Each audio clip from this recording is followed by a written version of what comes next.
英語聞き流しリスニング、英語テキストと MP3 ダウンロード、その他の物語はホームページからお聞きいただけます。88thpp.com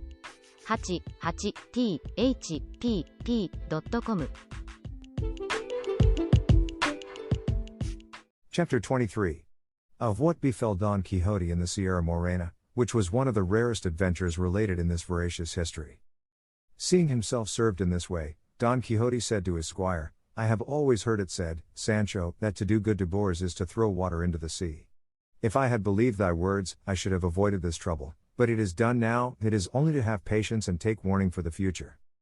Your worship will take warning as much as I am a Turk, returned Sancho, but, as you say, this mischief might have been avoided if you had believed me. Believe me now, and a still greater one will be avoided, for I tell you chivalry is of no account with the Holy Brotherhood, and they don't care two maravedis for all the knights errant in the world, and I can tell you I fancy I hear their arrows whistling past my ears this minute. Thou art a coward by nature, Sancho, said Don Quixote, but lest thou shouldst say I am obstinate, and that I never do as thou dost advise, this once I will take thy advice, and withdraw out of reach of that fury thou so dreadest, but it must be on one condition, that never, in life or in death, thou art to say to anyone that I retired or withdrew from this danger out of fear, but only in compliance with thy entreaties, for if thou sayest otherwise thou wilt lie therein, and from this time to that, and from that to this, I give thee lie, and say thou liest and wilt lie every time thou thinkest or sayest it, and answer me not again, for at the mere thought that I am withdrawing or retiring from any danger, above all from this, which does seem to carry some little shadow of fear with it, I am ready to take my stand here and await alone, not only that holy brotherhood you talk of and dread, but the brothers of the 12 tribes of Israel, and the 7 Maccabees, and Castor and Pollux, and all the brothers and brotherhoods in the world. Señor, replied Sancho, to retire is not to flee, and there is no wisdom in waiting when danger outweighs hope, and it is the part of wise men to preserve themselves today for tomorrow, and not risk all in one day. And let me tell you, though I am a clown and a bore, I have got some notion of what they call safe conduct. So repent not of having taken my advice, but mount Rocinante if you can, and if not I will help you, and follow me, for my mother wit tells me we have more need of legs than hands just now.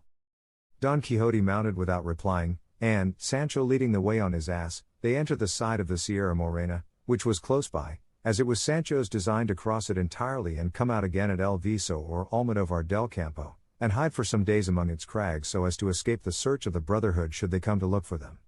He was encouraged in this by perceiving that the stock of provisions carried by the ass had come safe out of the fray with the galley slaves, a circumstance that he regarded as a miracle, seeing how they pillaged and ransacked. That night they reached the very heart of the Sierra Morena, where it seemed prudent to Sancho to pass the night and even some days, at least as many as the stores he carried might last, and so they encamped between 2 rocks and among some cork trees, but fatal destiny, which, according to the opinion of those who have not the light of the true faith, directs, arranges, and settles everything in its own way, so ordered it that Ginesta Pasamonte, the famous knave and thief who by the virtue and madness of Don Quixote had been released from the chain, driven by fear of the Holy Brotherhood, which he had good reason to dread, resolved to take hiding in the mountains, and his fate and fear led him to the same spot to which Don Quixote and Sancho Panza had been led by theirs, just in time to recognize them and leave them to fall asleep, and as the wicked are always ungrateful, and necessity leads to evil doing, and immediate advantage overcomes all considerations of the future, Gines, who was neither grateful nor well-principled, made up his mind to steal Sancho Panza's ass, not troubling himself about Rocinante, as being a prize that was no good either to pledge or sell. While Sancho slept he stole his ass, and before day dawned he was far out of reach. Aurora made her appearance bringing gladness to the earth but sadness to Sancho Panza, for he found that his Dapple was missing, and seeing himself bereft of him he began the saddest and most doleful lament in the world, so loud that Don Quixote awoke at his exclamations and heard him saying, O son of my bowels, born in my very house, my children's plaything, my wife's joy, the envy of my neighbors, relief of my burdens, and lastly, half supporter of myself, for with the 26 maravedis thou didst earn me daily I met half my charges. Don Quixote, when he heard the lament and learned the cause, consoled Sancho with the best arguments he could, entreating him to be patient, and promising to give him a letter of exchange ordering 3 out of 5 ass colts that he had at home to be given to him. Sancho took comfort at this, dried his tears, suppressed his sobs, and returned thanks for the kindness shown him by Don Quixote. He on his part was rejoiced to the heart on entering the mountains, as they seemed to him to be just the place for the adventures he was in quest of. They brought back to his memory the marvelous adventures that had befallen knights errant in like solitudes and wilds, and he went along reflecting on these things, so absorbed and carried away by them that he had no thought for anything else. Nor had Sancho any other care, now that he fancied he was traveling in a safe quarter, than to satisfy his appetite with such remains as were left of the clerical spoils, and so he marched behind his master laden with what Dapple used to carry, emptying the sack and packing his paunch, and so long as he could go that way, he would not have given a farthing to meet with another adventure. While so engaged he raised his eyes and saw that his master had halted, and was trying with the point of his pike to lift some bulky object that lay upon the ground, on which he hastened to join him and help him if it were needful, and reached him just as with the point of the pike he was raising a saddle pad with a valise attached to it, half or rather wholly rotten and torn, but so heavy with it that Sancho had to help to take them up, and his master directed him to see what the valise contained. Sancho did so with great alacrity, and though the valise was secured by a chain and padlock, from its torn and rotten condition he was able to see its contents, which were 4 shirts of fine holland, and other articles of linen no less curious than clean, and in a handkerchief he found a good lot of gold crowns, and as soon as he saw them he exclaimed, "Blessed be all heaven for sending us an adventure that is good for something." Searching further he found a little memorandum book richly bound. This Don Quixote asked of him, telling him to take the money and keep it for himself. Sancho kissed his hands for the favor, and cleared the valise of its linen, which he stowed away in the provision sack. Considering the whole matter, Don Quixote observed, "It seems to me, Sancho, and it is impossible it can be otherwise, that some strayed traveler must have crossed this sierra and been attacked and slain by footpads, who brought him to this remote spot to bury him." "That cannot be," answered Sancho, "because if they had been robbers they would not have left this money." "Thou art right," said Don Quixote, "and I cannot guess or explain what this may mean, but stay, let us see if in this memorandum book there is anything written by which we may be able to trace out or discover what we want to know." He opened it, and the first thing he found in it, written roughly but in a very good hand, was a sonnet, and reading it aloud that Sancho might hear it, he found that it ran as follows. "Greater than sonnet or love is lacking in intelligence, or to the height of cruelty attains, or else it is my doom to suffer pains beyond the measure due to my offense. But if love be a god, it follows thence that he knows all, and certain it remains no god loves cruelty, then who ordains this penance that enthralls while it torments? It were a falsehood, Chloe, thee to name, such evil with such goodness cannot live, and against heaven I dare not charge the blame, I only know it is my fate to die. To him who knows not whence his malady a miracle alone a cure can give." "There is nothing to be learned from that rhyme," said Sancho, "unless by that clue there's in it, one may draw out the ball of the whole matter." "What clue is there?" said Don Quixote. "I thought your worship spoke of a clue in it," said Sancho. "I only said Chloe," replied Don Quixote, "and that no doubt is the name of the lady of whom the author of the sonnet complains, and, faith, he must be a tolerable poet, or I know little of the craft." "Then your worship understands rhyming too?"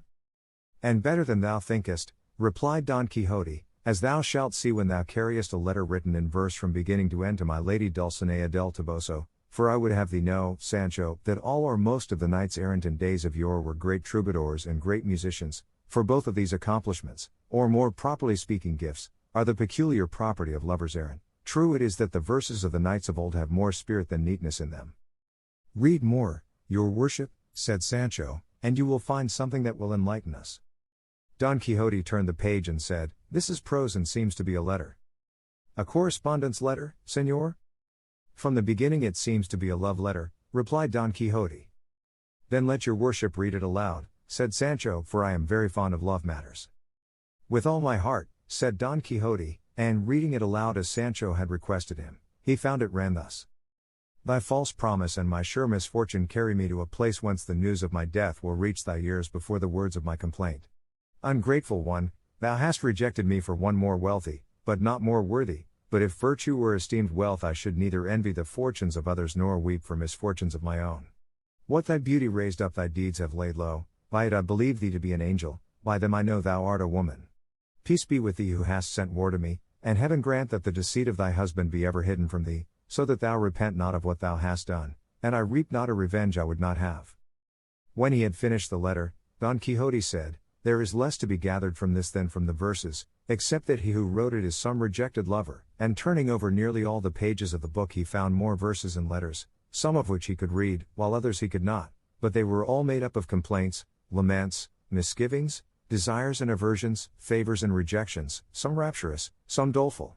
While Don Quixote examined the book, Sancho examined the valise, not leaving a corner in the whole of it or in the pad that he did not search, peer into, and explore, or seam that he did not rip, or tuft of wool that he did not pick to pieces, lest anything should escape for want of care and pains. So keen was the covetousness excited in him by the discovery of the crowns, which amounted to near 100, and though he found no more booty, he held the blanket flights, balsam vomits, steak benedictions, carriers' fisticuffs, missing alforges, stolen coat, and all the hunger, thirst, and weariness he had endured in the service of his good master, cheap at the price, as he considered himself more than fully indemnified for all by the payment he received in the gift of the treasure trove.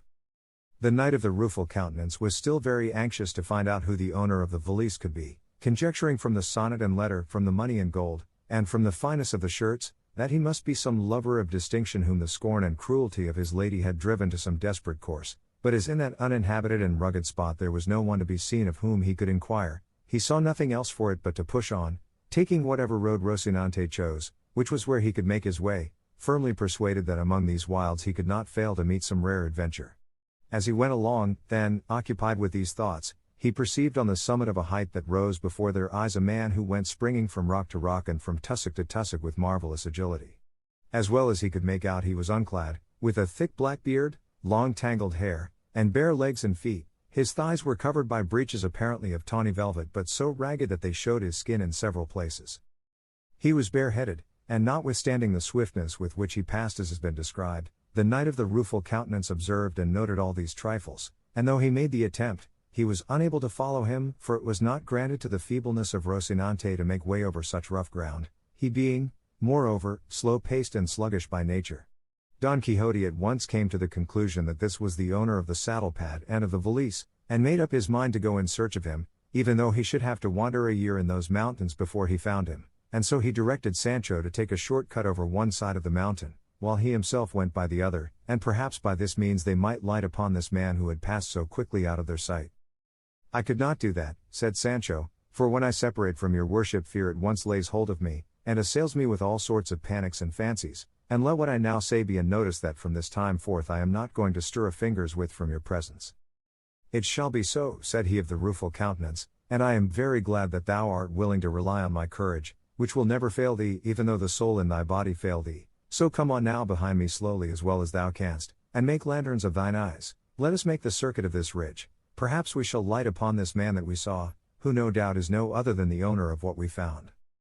To which Sancho made answer, "Far better would it be not to look for him, for, if we find him, and he happens to be the owner of the money, it is plain I must restore it. It would be better, therefore, that without taking this needless trouble, I should keep possession of it until in some other less meddlesome and officious way the real owner may be discovered, and perhaps that will be when I shall have spent it, and then the king will hold me harmless." "Thou art wrong there, Sancho," said Don Quixote, "for now that we have a suspicion who the owner is, and have him almost before us, we are bound to seek him and make restitution, and if we do not see him, the strong suspicion we have as to his being the owner makes us as guilty as if he were so, and so, friend Sancho, let not our search for him give thee any uneasiness, for if we find him it will relieve mine." And so saying he gave Rocinante the spur, and Sancho followed him on foot and loaded, and after having partly made the circuit of the mountain they found lying in a ravine, dead and half devoured by dogs and pecked by jackdaws, a mule saddled and bridled, all which still further strengthened their suspicion that he who had fled was the owner of the mule and the saddle-pad. As they stood looking at it they heard a whistle like that of a shepherd watching his flock, and suddenly on their left there appeared a great number of goats, and behind them on the summit of the mountain the goatherd in charge of them, a man advanced in years. Don Quixote called aloud to him and begged him to come down to where they stood. He shouted in return, asking what had brought them to that spot, seldom or never trodden except by the feet of goats, or of the wolves and other wild beasts that roamed around. Sancho in return bade him come down, and they would explain all to him. The goatherd descended, and reaching the place where Don Quixote stood, he said, "I will wager you are looking at that hack mule that lies dead in the hollow there, and, faith, it has been lying there now these 6 months. Tell me, have you come upon its master about here?" "We have come upon nobody," answered Don Quixote, "nor on anything except a saddle-pad and a little valise that we found not far from this." "I found it too," said the goatherd, "but I would not lift it nor go near it for fear of some ill luck or being charged with theft, for the devil is crafty, and things rise up under one's feet to make one fall without knowing why or wherefore." "That's exactly what I say," said Sancho. "I found it too, and I would not go within a stone's throw of it, there I left it, and there it lies just as it was, for I don't want a dog with a bell. Tell me, good man, said Don Quixote, do you know who is the owner of this property? All I can tell you, said the goatherd, is that about 6 months ago, more or less, there arrived at a shepherd's hut 3 leagues, perhaps, away from this, a youth of well-bred appearance and manners, mounted on that same mule which lies dead here, and with the same saddle pad and valise which you say you found and did not touch. He asked us what part of this sierra was the most rugged and retired. We told him that it was where we now are, and so in truth it is, for if you push on half a league farther, perhaps you will not be able to find your way out, and I am wondering how you have managed to come here, for there is no road or path that leads to this spot.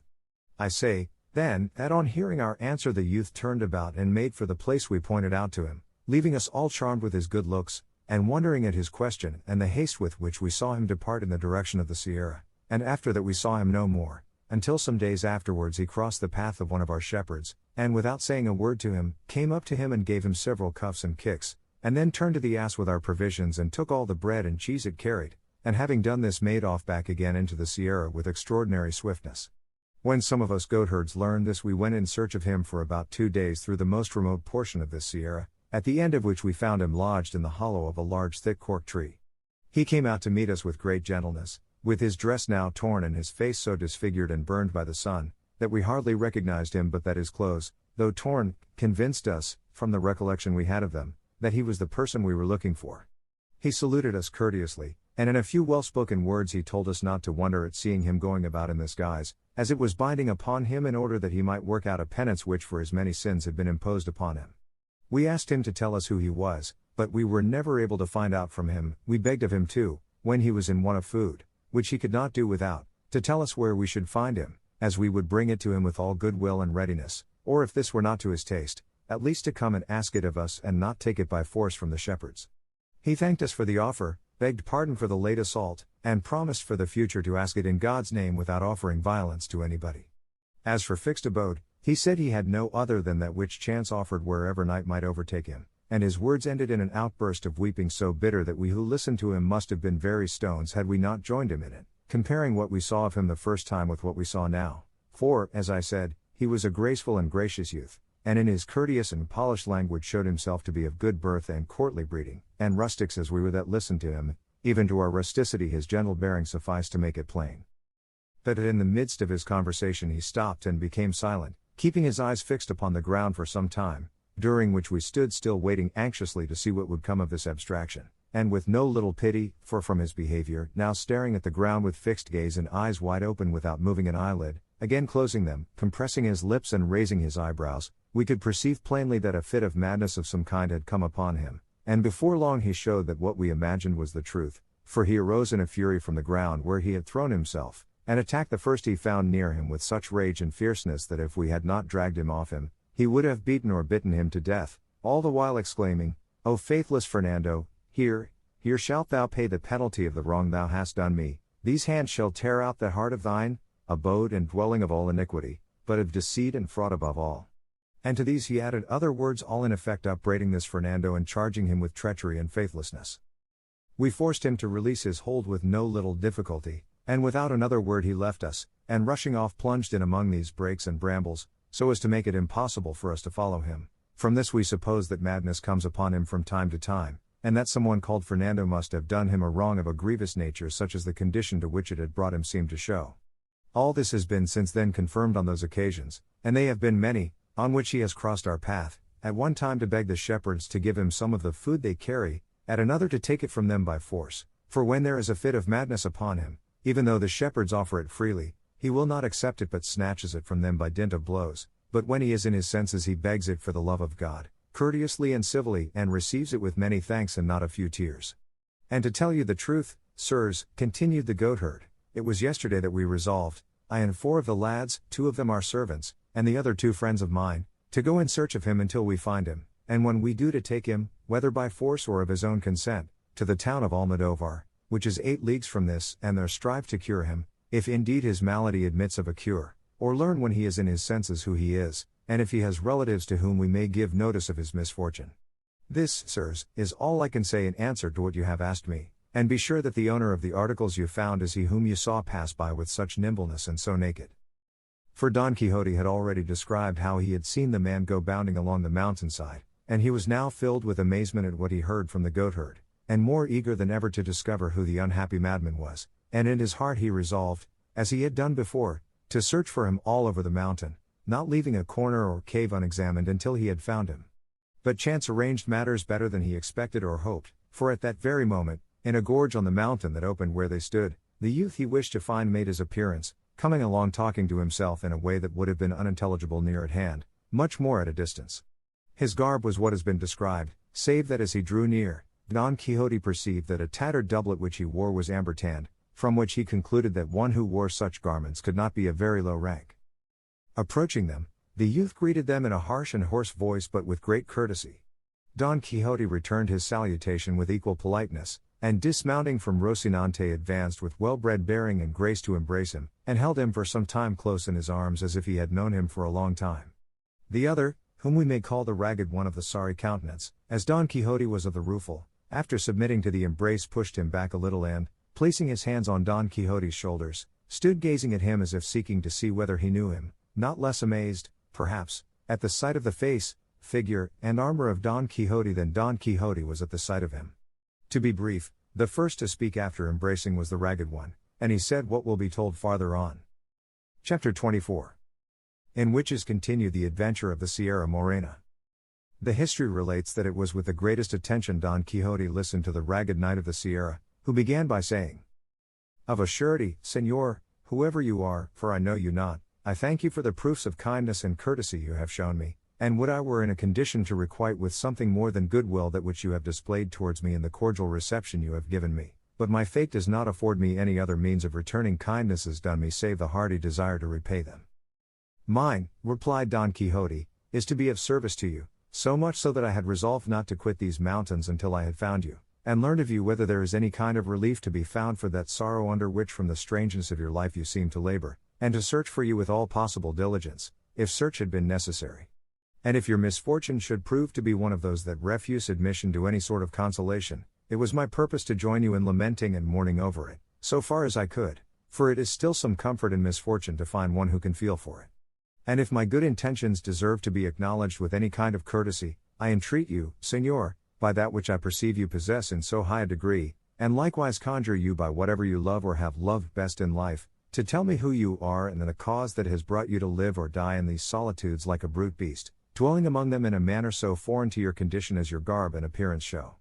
And I swear," added Don Quixote, "by the order of knighthood which I have received, and by my vocation of knight-errant, if you gratify me in this, to serve you with all the zeal my calling demands of me, either in relieving your misfortune if it admits of relief, or in joining you in lamenting it as I promised to do." The knight of the thicket, hearing him of the rueful countenance talk in this strain, did nothing but stare at him, and stare at him again, and again survey him from head to foot, and when he had thoroughly examined him, he said to him, "If you have anything to give me to eat, for God's sake give it me, and after I have eaten I will do all you ask in acknowledgment of the goodwill you have displayed towards me." Sancho from his sack, and the goatherd from his pouch, furnished the ragged one with the means of appeasing his hunger, and what they gave him he ate like a half-witted being, so hastily that he took no time between mouthfuls, gorging rather than swallowing, and while he ate neither he nor they who observed him uttered a word. As soon as he had done he made signs to them to follow him, which they did, and he led them to a green plot which lay a little farther off round the corner of a rock. On reaching it he stretched himself upon the grass, and the others did the same, all keeping silence, until the ragged one, settling himself in his place, said, "If it is your wish, sirs, that I should disclose in a few words the surpassing extent of my misfortunes, you must promise not to break the thread of my sad story with any question or other interruption, for the instant you do so the tale I tell will come to an end." These words of the ragged one reminded Don Quixote of the tale his squire had told him, when he failed to keep count of the goats that had crossed the river and the story remained unfinished. But to return to the ragged one, he went on to say, "I give you this warning because I wish to pass briefly over the story of my misfortunes, for recalling them to memory only serves to add fresh ones, and the less you question me the sooner shall I make an end of the recital, though I shall not omit to relate anything of importance in order fully to satisfy your curiosity."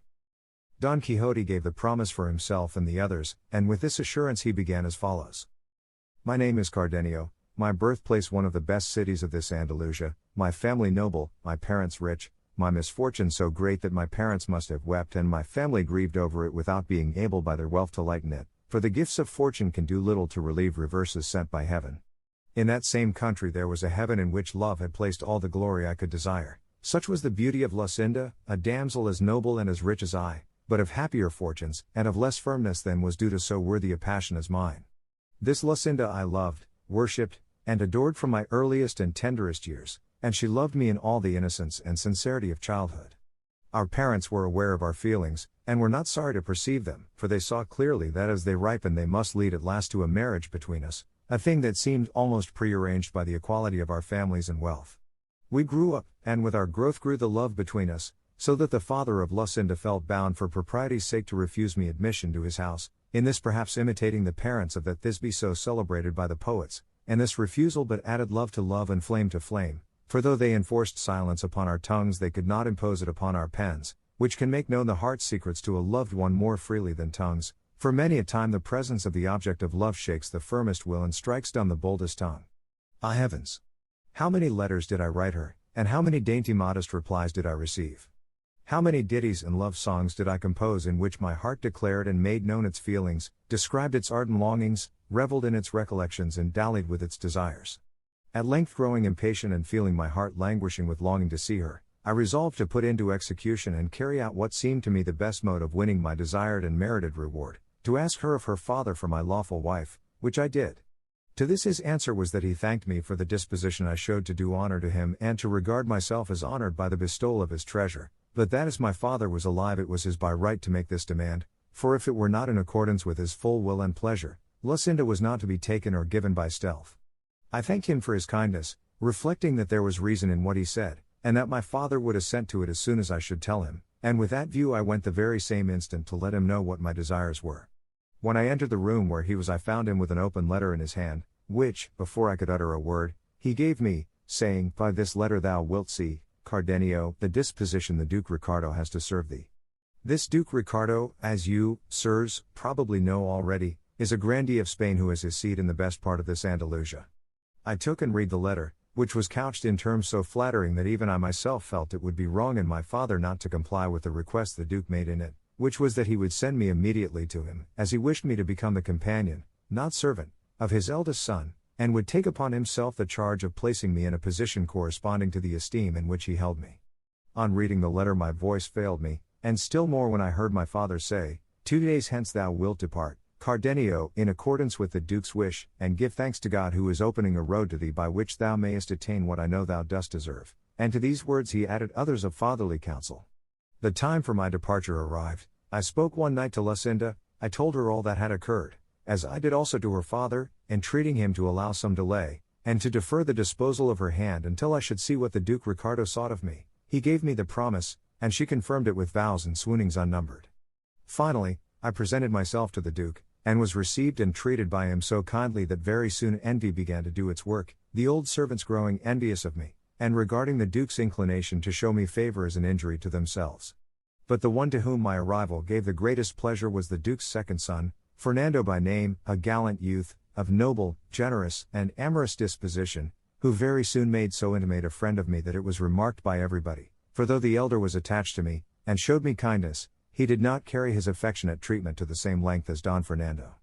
It so happened, then, that as between friends no secret remains unshared, and as the favor I enjoyed with Don Fernando had grown into friendship, he made all his thoughts known to me, and in particular a love affair which troubled his mind a little. He was deeply in love with a peasant girl, a vassal of his father's, the daughter of wealthy parents, and herself so beautiful, modest, discreet, and virtuous, that no one who knew her was able to decide in which of these respects she was most highly gifted or most excelled. The attractions of the fair peasant raised the passion of Don Fernando to such a point that, in order to gain his object and overcome her virtuous resolutions, he determined to pledge his word to her to become her husband, for to attempt it in any other way was to attempt an impossibility. Bound to him as I was by friendship, I strove by the best arguments and the most forcible examples I could think of to restrain and dissuade him from such a course, but perceiving I produced no effect I resolved to make the Duke Ricardo, his father, acquainted with the matter, but Don Fernando, being sharp-witted and shrewd, foresaw and apprehended this, perceiving that by my duty as a good servant I was bound not to keep concealed a thing so much opposed to the honor of my lord the Duke, and so, to mislead and deceive me, He told me he could find no better way of effacing from his mind the beauty that so enslaved him than by absenting himself for some months, and that he wished the absence to be effected by our going, both of us, to my father's house under the pretense, which he would make to the Duke, of going to see and buy some fine horses that there were in my city, which produces the best in the world. When I heard him say so, even if his resolution had not been so good a one, I should have hailed it as one of the happiest that could be imagined, prompted by my affection, seeing what a favorable chance and opportunity it offered me of returning to see my Lucinda. With this thought and wish I commended his idea and encouraged his design, advising him to put it into execution as quickly as possible, as, in truth, absence produced its effect in spite of the most deeply rooted feelings. But, as afterwards appeared, when he said this to me, he had already enjoyed the peasant girl under the title of husband, and was waiting for an opportunity of making it known with safety to himself, being in dread of what his father the Duke would do when he came to know of his folly. It happened, then, that as with young men love is for the most part nothing more than appetite, which, as its final object is enjoyment, comes to an end on obtaining it, and that which seemed to be love takes to flight, as it cannot pass the limit fixed by nature, which fixes no limit to true love. What I mean is that after Don Fernando had enjoyed this peasant girl, his passion subsided and his eagerness cooled, and if at first he feigned a wish to absent himself in order to cure his love, he was now in reality anxious to go to avoid keeping his promise. The Duke gave him permission, and ordered me to accompany him. We arrived at my city, and my father gave him the reception due to his rank. I saw Lucinda without delay, and though it had not been dead or deadened, my love gathered fresh life. To my sorrow I told the story of it to Don Fernando, for I thought that in virtue of the great friendship he bore me I was bound to conceal nothing from him. I extolled her beauty, her gaiety, her wit, so warmly, that my praises excited in him a desire to see a damsel adorned by such attractions. To my misfortune I yielded to it, showing her to him one night by the light of a taper at a window where we used to talk to one another. As she appeared to him in her dressing gown, she drove all the beauties he had seen until then out of his recollection. Speech failed him, his head turned, he was spellbound, and in the end love-smitten, as you will see in the course of the story of my misfortune. And to inflame still further his passion, which he hid from me and revealed to heaven alone, it so happened that one day he found a note of hers entreating me to demand her of her father in marriage, so delicate, so modest, and so tender, that on reading it he told me that in Lucinda alone were combined all the charms of beauty and understanding that were distributed among all the other women in the world. It is true, and I own it now, that though I knew what good cause Don Fernando had to praise Lucinda, it gave me uneasiness to hear these praises from his mouth, and I began to fear, and with reason to feel distrust of him, for there was no moment when he was not ready to talk of Lucinda, and he would start the subject himself even though he dragged it in unseasonably, a circumstance that aroused in me a certain amount of jealousy. Not that I feared any change in the constancy or faith of Lucinda, but still my fate led me to forebode what she assured me against. Don Fernando contrived always to read the letters I sent to Lucinda and her answers to me, under the pretense that he enjoyed the wit and sense of both. It so happened, then, that Lucinda having begged of me a book of chivalry to read, one that she was very fond of, Amadis of Gaul. Don Quixote no sooner heard a book of chivalry mentioned, than he said, "Had your worship told me at the beginning of your story that the Lady Lucinda was fond of books of chivalry, no other laudation would have been requisite to impress upon me the superiority of her understanding, for it could not have been of the excellence you describe had a taste for such delightful reading been wanting, so, as far as I am concerned, you need waste no more words in describing her beauty, worth, and intelligence, for, on merely hearing what her taste was, I declare her to be the most beautiful and the most intelligent woman in the world, and I wish your worship had, along with Amadis of Gaul, sent her the worthy Don Ruggles of Greece, for I know the Lady Lucinda would greatly relish Darida and Guraya, and the shrewd sayings of the shepherd Darinel, and the admirable verses of his bucolics, sung and delivered by him with such sprightliness, wit, and ease. But a time may come when this omission can be remedied, and to rectify it nothing more is needed than for your worship to be so good as to come with me to my village, for there I can give you more than 300 books which are the delight of my soul and the entertainment of my life, though it occurs to me that I have not got one of them now, thanks to the spite of wicked and envious enchanters. But pardon me for having broken the promise we made not to interrupt your discourse, for when I hear chivalry or knights errant mentioned, I can no more help talking about them than the rays of the sun can help giving heat, or those of the moon moisture. Pardon me, therefore, and proceed, for that is more to the purpose now." While Don Quixote was saying this, Cardenio allowed his head to fall upon his breast, and seemed plunged in deep thought, and though twice Don Quixote bade him go on with his story, he neither looked up nor uttered a word in reply, but after some time he raised his head and said, "I cannot get rid of the idea, nor will anyone in the world remove it, or make me think otherwise, and he would be a blockhead who would hold or believe anything else than that errant knave Master Elizabeth made free with Queen Madasima. That is not true, by all that's good, said Don Quixote in high wrath, turning upon him angrily, as his way was, and it is a very great slander, or rather villainy. Queen Madasima was a very illustrious lady, and it is not to be supposed that so exalted a princess would have made free with a quack, and whoever maintains the contrary lies like a great scoundrel, and I will give him to know it, on foot or on horseback, armed or unarmed, by night or by day, or as he likes best. Cardenio was looking at him steadily, and his mad fit having now come upon him, he had no disposition to go on with his story, nor would Don Quixote have listened to it, so much had what he had heard about Madasima disgusted him. Strange to say, he stood up for her as if she were in earnest his veritable born lady, to such a pass had his unholy books brought him. Cardenio, then, being, as I said, now mad, when he heard himself given a lie, and called a scoundrel and other insulting names, not relishing the jest, snatched up a stone that he found near him, and with it delivered such a blow on Don Quixote's breast that he laid him on his back. Sancho Panza, seeing his master treated in this fashion, attacked the madman with his closed fist, but the ragged one received him in such a way that with a blow of his fist he stretched him at his feet, and then mounting upon him crushed his ribs to his own satisfaction. The goatherd, who came to the rescue, shared the same fate, and having beaten and pummeled them all he left them and quietly withdrew to his hiding place on the mountain. Sancho rose, and with the rage he felt at finding himself so belabored without deserving it, ran to take vengeance on the goatherd, accusing him of not giving them warning that this man was at times taken with a mad fit, for if they had known it they would have been on their guard to protect themselves. The goatherd replied that he had said so, and that if he had not heard him, that was no fault of his. Sancho retorted, and the goatherd rejoined, and the altercation ended in their seizing each other by the beard, and exchanging such fisticuffs that if Don Quixote had not made peace between them, they would have knocked one another to pieces. "Leave me alone, Sir Knight of the Rueful Countenance," said Sancho, grappling with the goatherd, "for of this fellow, who is a clown like myself, and no dubbed knight, I can safely take satisfaction for the affront he has offered me, fighting with him hand to hand like an honest man." "That is true," said Don Quixote, "but I know that he is not to blame for what has happened." With this he pacified them, and again asked the goatherd if it would be possible to find Cardenio, as he felt the greatest anxiety to know the end of his story. The goatherd told him, as he had told him before, that there was no knowing of a certainty where his lair was, but that if he wandered about much in that neighborhood he could not fail to fall in with him either in or out of his senses. Chapter 25. Which treats of the strange things that happened to the stout knight of La Mancha in the Sierra Morena, and of his imitation of the penance of Beltenebros. Don Quixote took leave of the goatherd, and once more mounting Rocinante bade Sancho follow him, which he having no ass, did very discontentedly. They proceeded slowly, making their way into the most rugged part of the mountain, Sancho all the while dying to have a talk with his master, and longing for him to begin, so that there should be no breach of the injunction laid upon him, but unable to keep silence so long he said to him,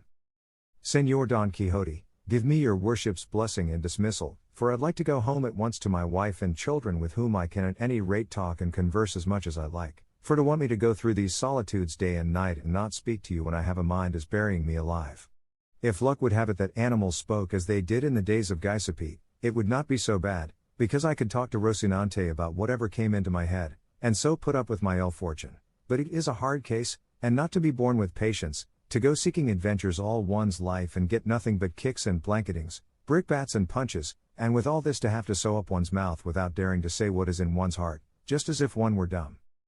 "I understand thee, Sancho," replied Don Quixote, "thou art dying to have the interdict I placed upon thy tongue removed, consider it removed, and say what thou wilt while we are wandering in these mountains." "So be it," said Sancho, "let me speak now, for God knows what will happen by and by, and to take advantage of the permit at once, I ask, what made your worship stand up so for that Queen Majamasa, or whatever her name is, or what did it matter whether that abbot was a friend of hers or not? For if your worship had let that pass, and you were not a judge in the matter, it is my belief the madman would have gone on with his story, and the blow of the stone and the kicks and more than half a dozen cuffs would have been escaped." "In faith, Sancho," answered Don Quixote, "if thou knewest as I do what an honorable and illustrious lady Queen Madasima was, I know thou wouldst say I had great patience that I did not break in pieces the mouth that uttered such blasphemies, for a very great blasphemy it is to say or imagine that a queen has made free with a surgeon. The truth of the story is that Master Elizabeth whom the madman mentioned was a man of great prudence and sound judgment, and served as governor and physician to the queen, but to suppose that she was his mistress is nonsense deserving very severe punishment, and as a proof that Cardenio did not know what he was saying, remember when he said it he was out of his wits. That is what I say, said Sancho, there was no occasion for minding the words of a madman, for if good luck had not helped your worship, and he had sent that stone at your head instead of at your breast, a fine way we should have been in for standing up for my lady yonder, God confound her. And then, would not Cardenio have gone free as a madman? Against men in their senses or against madmen, said Don Quixote, every knight-errant is bound to stand up for the honor of women, whoever they may be, much more for queens of such high degree and dignity as Queen Madasima, for whom I have a particular regard on account of her amiable qualities, for, besides being extremely beautiful, she was very wise, and very patient under her misfortunes, of which she had many, and the counsel and society of the Master Elizabeth were a great help and support to her in enduring her afflictions with wisdom and resignation. Hence the ignorant and ill-disposed vulgar took occasion to say and think that she was his mistress, and they lie, I say it once more, and will lie 200 times more, all who think and say so. I neither say nor think so, said Sancho, let them look to it, with their bread let them eat it, they have rendered account to God whether they misbehaved or not. I come from my vineyard, I know nothing, I am not fond of prying into other men's lives, he who buys and lies feels it in his purse, moreover, naked was I born, naked I find myself, I neither lose nor gain. But if they did, what is that to me? Many think there are flitches where there are no hooks, but who can put gates to the open plain? Moreover they said of God. God bless me, said Don Quixote, what a set of absurdities thou art stringing together. What has what we are talking about got to do with the proverbs thou art threading one after the other? For God's sake hold thy tongue, Sancho, and henceforward keep to prodding thy ass and don't meddle in what does not concern thee, and understand with all thy 5 senses that everything I have done, and doing, or shall do, is well founded on reason and in conformity with the rules of chivalry, for I understand them better than all the world that profess them. Señor, replied Sancho, is it a good rule of chivalry that we should go astray through these mountains without path or road, looking for a madman who when he is found will perhaps take a fancy to finish what he began, not his story, but your worship's head and my ribs, and end by breaking them altogether for us? Peace, I say again, Sancho, said Don Quixote, for let me tell thee it is not so much the desire of finding that madman that leads me into these regions as that which I have of performing among them an achievement wherewith I shall win eternal name and fame throughout the known world, and it shall be such that I shall thereby set the seal on all that can make a knight-errant perfect and famous. And is it very perilous, this achievement? No, replied he of the rueful countenance, though it may be in the dice that we may throw deuces instead of sixes, but all will depend on thy diligence. On my diligence, said Sancho. Yes, said Don Quixote, for if thou dost return soon from the place where I mean to send thee, my penance will be soon over and my glory will soon begin. But as it is not right to keep thee any longer in suspense, waiting to see what comes of my words, I would have thee know, Sancho, that the famous Amadis of Gaul was one of the most perfect knights errant. I am wrong to say he was one. He stood alone, the first, the only one, the lord of all that were in the world in his time. A fig for Don Bellianus, and for all who say he equaled him in any respect, for, my oath upon it, they are deceiving themselves. I say, too, that when a painter desires to become famous in his art he endeavors to copy the originals of the rarest painters that he knows, and the same rule holds good for all the most important crafts and callings that serve to adorn a state. Thus must he who would be esteemed prudent and patient imitate Ulysses, in whose person and labors Homer presents to us a lively picture of prudence and patience, as Virgil, too, shows us in the person of Aeneas the virtue of a pious son and the sagacity of a brave and skillful captain, not representing or describing them as they were, but as they ought to be, so as to leave the example of their virtues to posterity. In the same way Amadis was the pole star, day star, son of valiant and devoted knights, whom all we who fight under the banner of love and chivalry are bound to imitate. This, then, being so, I consider, friend Sancho, that the knight-errant who shall imitate him most closely will come nearest to reaching the perfection of chivalry. Now one of the instances in which this knight most conspicuously showed his prudence, worth, valor, endurance, fortitude, and love, was when he withdrew, rejected by the Lady Oriana, to do penance upon the Pena Pobre, changing his name into that of Beltenebros, a name assuredly significant and appropriate to the life which he had voluntarily adopted.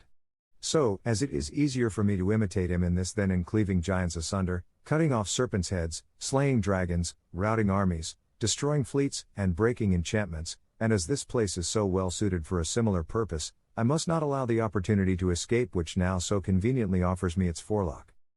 What is it in reality, said Sancho, that your worship means to do in such an out-of-the-way place as this? Have I not told thee, answered Don Quixote, that I mean to imitate Amadis here, playing the victim of despair, the madman, the maniac, so as at the same time to imitate the valiant Don Roland, when at the fountain he had evidence of the fair Angelica having disgraced herself with Medoro and through grief thereat went mad, and plucked up trees, troubled the waters of the clear springs, slew destroyed flocks, burned down huts, leveled houses, dragged mares after him, and perpetrated 100,000 other outrages worthy of everlasting renown and record?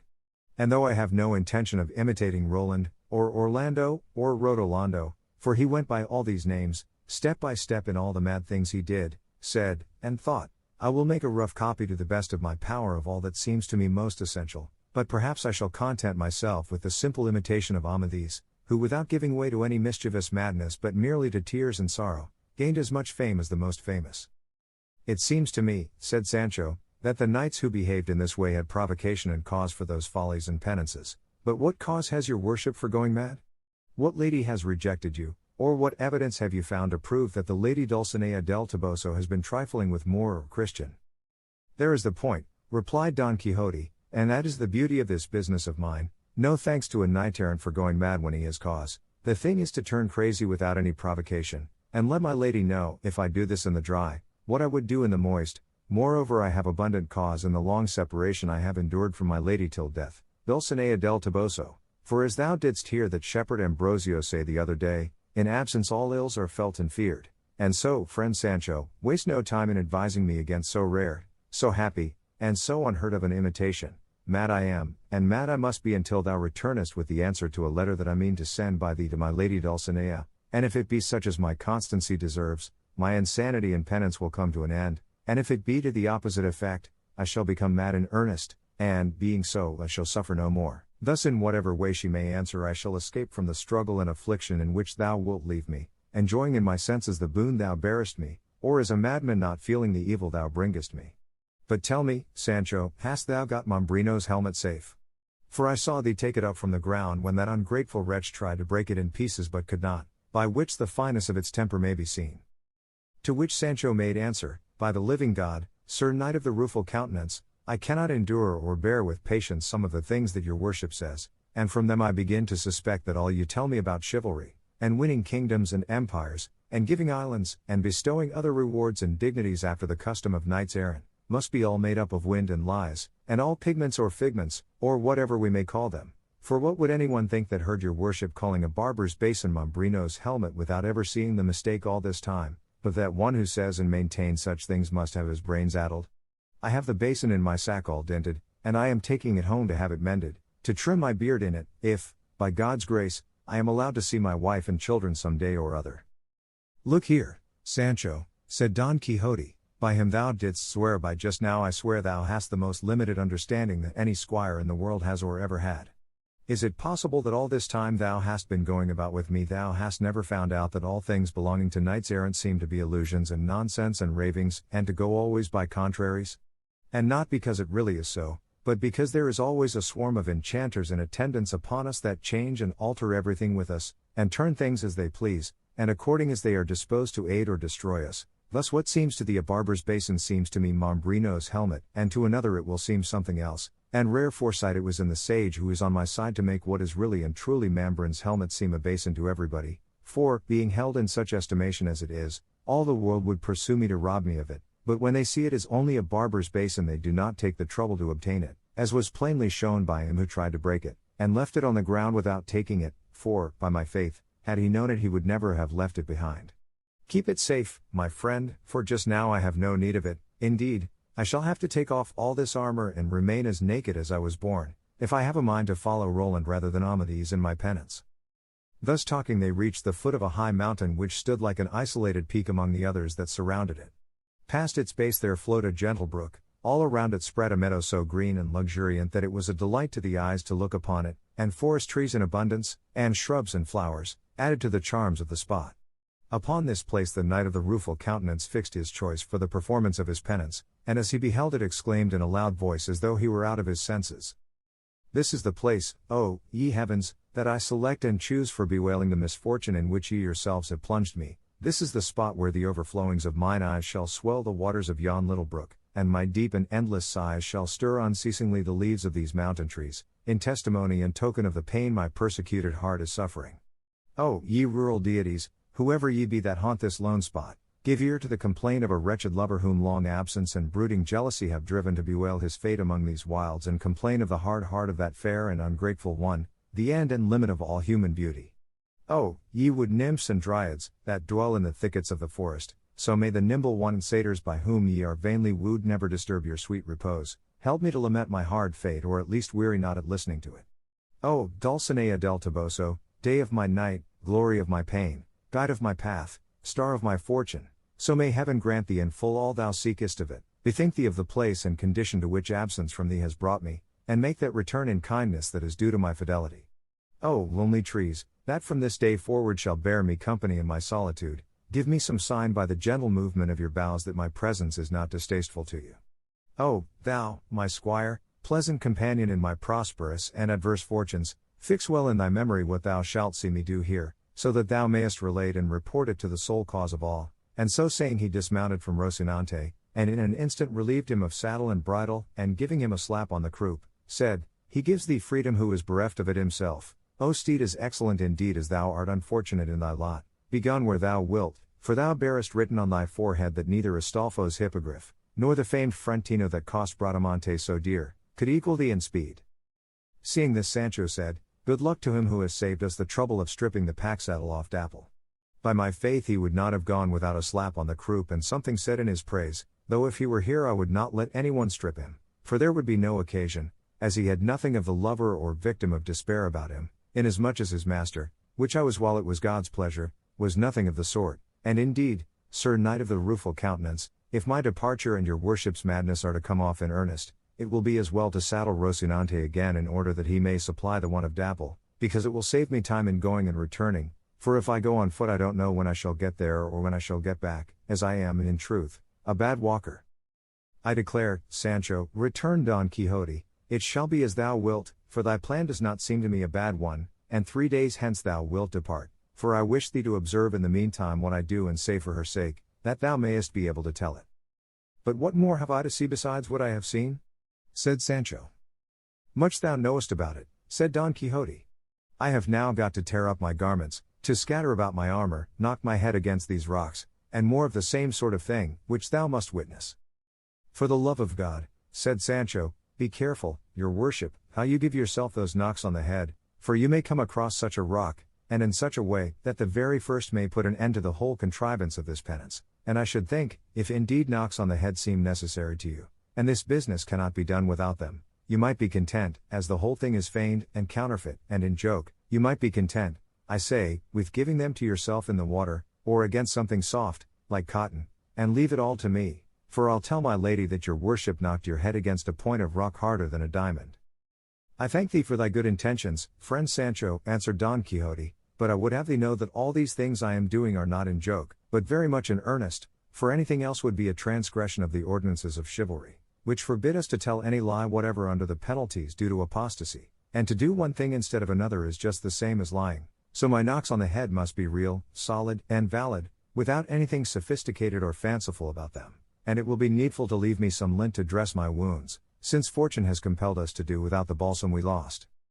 It was worse losing the ass, replied Sancho, for with him lint and all were lost, but I beg of your worship not to remind me again of that accursed liquor, for my soul, not to say my stomach, turns at hearing the very name of it, and I beg of you, too, to reckon as past the 3 days you allowed me for seeing the mad things you do, for I take them as seen already and pronounced upon, and I will tell wonderful stories to my lady, so write the letter and send me off at once, for I long to return and take your worship out of this purgatory where I am leaving you. Purgatory dost thou call it, Sancho? Said Don Quixote, rather call it hell, or even worse if there be anything worse. For one who is in hell, said Sancho, nulla est retentio, as I have heard say. I do not understand what retentio means, said Don Quixote. Retentio, answered Sancho, means that whoever is in hell never comes nor can come out of it, which will be the opposite case with your worship, or my legs will be idle, that is if I have spurs to enliven Rocinante. Let me once get to El Toboso and into the presence of my lady Dulcinea, and I will tell her such things of the follies and madnesses, for it is all one, that your worship has done and is still doing, that I will manage to make her softer than a glove though I find her harder than a cork tree, and with her sweet and honeyed answer I will come back through the air like a witch, and take your worship out of this purgatory that seems to be hell but is not, as there is hope of getting out of it, which, as I have said, those in hell have not, and I believe your worship will not say anything to the contrary. That is true, said he of the rueful countenance, but how shall we manage to write the letter? And the ass-colt order too, added Sancho. All shall be included, said Don Quixote, and as there is no paper, it would be well done to write it on the leaves of trees, as the ancients did, or on tablets of wax, though that would be as hard to find just now as paper.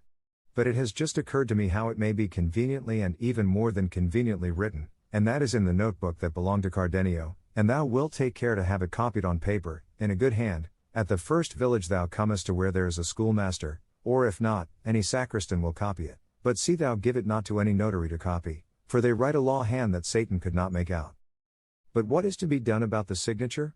Said Sancho. The letters of Amadis were never signed, said Don Quixote.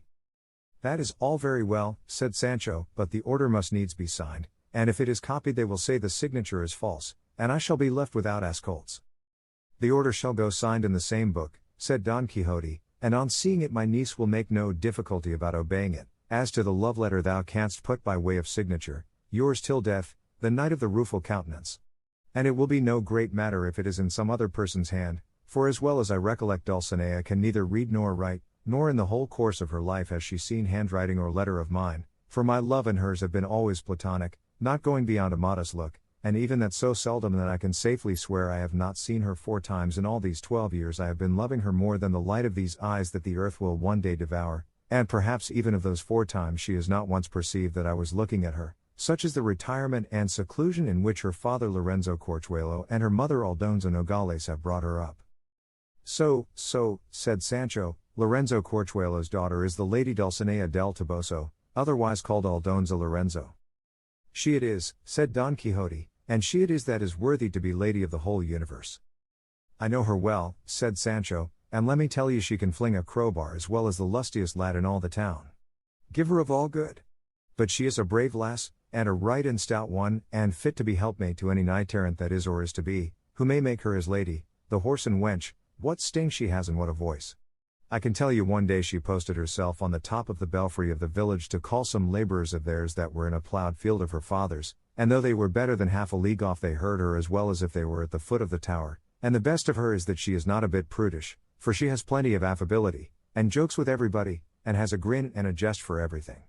So, Sir Knight of the Rueful Countenance, I say you not only may and ought to do mad freaks for her sake, but you have a good right to give way to despair and hang yourself, and no one who knows of it but will say you did well, though the devil should take you, and I wish I were on my road already, simply to see her, for it is many a day since I saw her, and she must be altered by this time, for going about the fields always, and the sun and the air spoil women's looks greatly.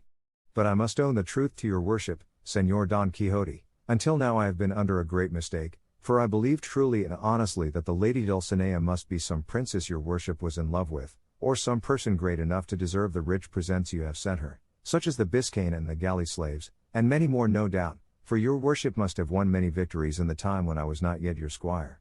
But all things considered, what good can it do the Lady Aldonza Lorenzo, I mean the Lady Dulcinea del Toboso, to have the vanquished your worship sends or will send coming to her and going down on their knees before her? Because maybe when they came she'd be hackling flax or threshing on the threshing floor, and they'd be ashamed to see her, and she'd laugh, or resent the present. I have before now told thee many times, Sancho, said Don Quixote, that thou art a mighty great chatterer, and that with a blunt wit thou art always striving at sharpness, but to show thee what a fool thou art and how rational I am, I would have thee listen to a short story. Thou must know that a certain widow, fair, young, independent, and rich, and above all free and easy, fell in love with a sturdy strapping young lay brother. His superior came to know of it, and one day said to the worthy widow by way of brotherly remonstrance, I am surprised, Señora, and not without good reason, that a woman of such high standing, so fair, and so rich as you are, should have fallen in love with such a mean, low, stupid fellow as so-and-so, when in this house there are so many masters, graduates, and divinity students from among whom you might choose as if they were a lot of pears, saying this one I'll take, that I won't take. But she replied to him with great sprightliness and candor, My dear sir, you are very much mistaken, and your ideas are very old-fashioned, if you think that I have made a bad choice in so-and-so, fool as he seems, because for all I want with him he knows as much and more philosophy than Aristotle. In the same way, Sancho, for all I want with Dulcinea del Toboso, she is just as good as the most exalted princess on earth. It is not to be supposed that all those poets who sang the praises of ladies under the fancy names they give them, had any such mistresses. Thinkest thou that the Amaryllises, the Phyllises, the Sylvias, the Dianas, the Galatias, the Philidas, and all the rest of them, that the books, the ballads, the barbers' shops, the theatres are full of, were really and truly ladies of flesh and blood, and mistresses of those that glorify and have glorified them? Nothing of the kind. They only invent them for the most part to furnish a subject for their verses, and that they may pass for lovers, or for men valiant enough to be so. And so it suffices me to think and believe that the good Aldonza Lorenzo is fair and virtuous, and as to her pedigree it is very little matter, for no one will examine into it for the purpose of conferring any order upon her, and I, for my part, reckon her the most exalted princess in the world. For thou shouldst know, Sancho, if thou dost not know, that two things alone beyond all others are incentives to love, and these are great beauty and a good name, and these two things are to be found in Dulcinea in the highest degree, for in beauty no one equals her and in good name few approach her, and to put the whole thing in a nutshell, I persuade myself that all I say is as I say, neither more nor less, and I picture her in my imagination as I would have her to be, as well in beauty as in condition. Helen approaches her not, nor does Lucretia come up to her, nor any other of the famous women of times past, Greek, barbarian, or Latin, and let each say what he will, for if in this I am taken to task by the ignorant, I shall not be censured by the critical. I say that your worship is entirely right, said Sancho, and that I am an ass. But I know not how the name of ass came into my mouth, for a rope is not to be mentioned in the house of him who has been hanged, but now for the letter, and then, God be with you, I am off. Don Quixote took out the notebook, and, retiring to one side, very deliberately began to write the letter, and when he had finished it he called to Sancho, saying he wished to read it to him, so that he might commit it to memory, in case of losing it on the road, for with evil fortune like as anything might be apprehended. To which Sancho replied, write it 2 or 3 times there in the book and give it to me, and I will carry it very carefully, because to expect me to keep it in my memory is all nonsense, for I have such a bad one that I often forget my own name, but for all that repeat it to me, as I shall like to hear it, for surely it will run as if it was in print. Listen, said Don Quixote, this is what it says. Don Quixote's letter to Dulcinea del Toboso, sovereign and exalted lady, the pierced by the point of absence, the wounded to the heart's core, sends thee, sweetest Dulcinea del Toboso, the health that he himself enjoys not. If thy beauty despises me, if thy worth is not for me, if thy scorn is my affliction, though I be sufficiently long-suffering, hardly shall I endure this anxiety, which, besides being oppressive, is protracted. My good squire Sancho will relate to thee in full, fair ingrate, dear enemy, the condition to which I am reduced on thy account. If it be thy pleasure to give me relief, I am thine; if not, do as may be pleasing to thee, for by ending my life I shall satisfy thy cruelty and my desire. Thine till death, the Knight of the Rueful Countenance. By the life of my father, said Sancho, when he heard the letter, it is the loftiest thing I ever heard. Body of me! How your worship says everything as you like in it. And how well you fit in the Knight of the Rueful Countenance into the signature. I declare your worship is indeed the very devil, and there is nothing you don't know. Everything is needed for the calling I follow, said Don Quixote.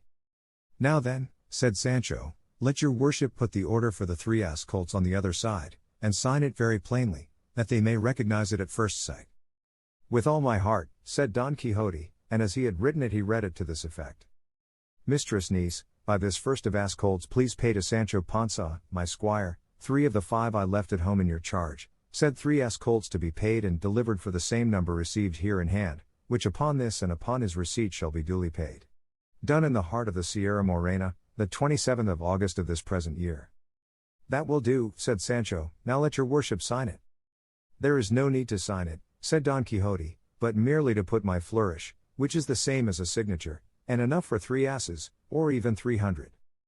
I can trust your worship, returned Sancho. Let me go and saddle Rocinante, and be ready to give me your blessing, for I mean to go at once without seeing the fooleries your worship is going to do. I'll say I saw you do so many that she will not want any more.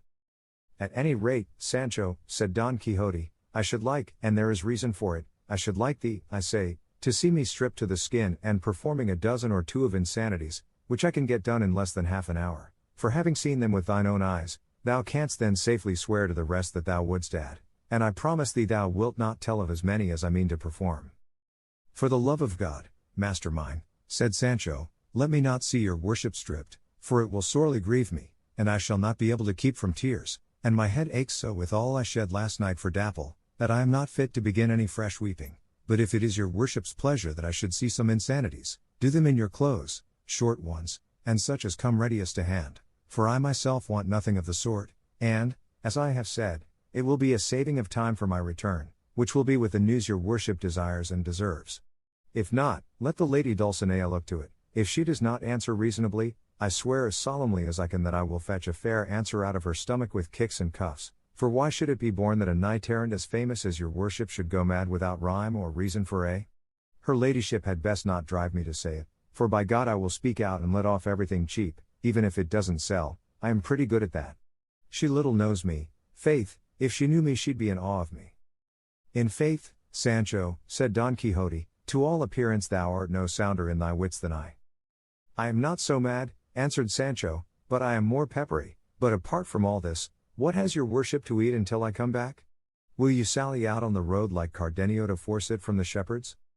Let not that anxiety trouble thee, replied Don Quixote, for even if I had it I should not eat anything but the herbs and the fruits which this meadow and these trees may yield me. The beauty of this business of mine lies in not eating, and in performing other mortifications. Do you know what I am afraid of? Said Sancho upon this, that I shall not be able to find my way back to this spot where I am leaving you, it is such an out-of-the-way place. Observe the landmarks well, said Don Quixote, for I will try not to go far from this neighborhood, and I will even take care to mount the highest of these rocks to see if I can discover thee returning. However, not to miss me and lose thyself, the best plan will be to cut some branches of the broom that is so abundant about here, and as thou goest to lay them at intervals until thou hast come out upon the plain, these will serve thee, after the fashion of the clue in the labyrinth of Theseus, as marks and signs for finding me on thy return.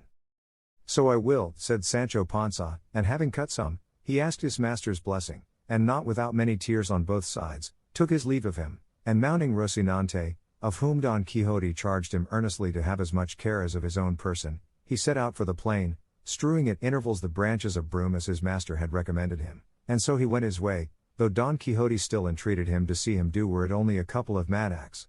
He had not gone 100 paces, however, when he returned and said,